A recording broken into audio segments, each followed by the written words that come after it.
amati mbégteeg bànneex di ànd ak yéen ñu tawlu ci 5M TV Sénégal jërë ngeen jëf.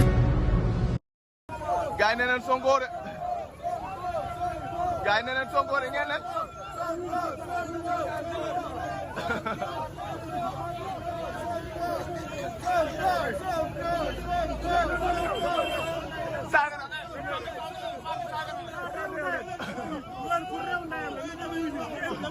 kii di Bougane Gueye Dany mu mel ni Bougane Gueye Dany la ñu xam ca moom daal mooy ni moom nitu télé la waaye nekkul nitu politique koo xam ni buñ ko tegee ca télé lépp lu ñu bëgg danañ ko am waaye bu fekkee ci wàllu politique la ñu ni kon da cay lajj bu baax a baax te loolee la ñu nemmeeku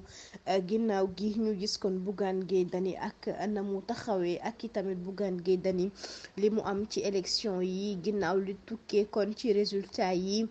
moom mi nga xam ne ay jamono toppoon na fi Macky Sall doon def tibb tànk du ko may dara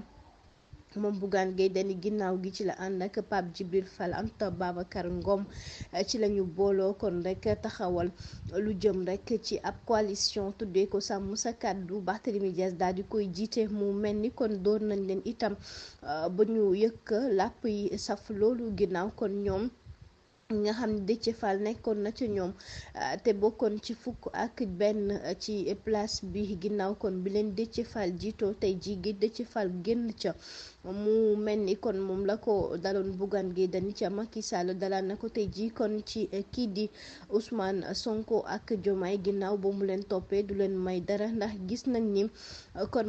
marquage à la culotte ba mu doon rek def Pastef bi la yoon daal mbir mi wex na ko xàtt ndax gis nañu taxawaay bi gis nañu itam ni kon kenn xamu ko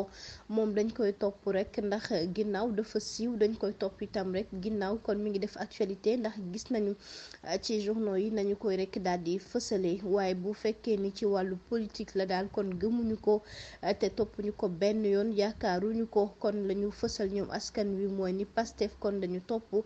Pastef itam rek lañu gis nag kon jëm ci lu soxal wàllu politique bi fii ci réew mi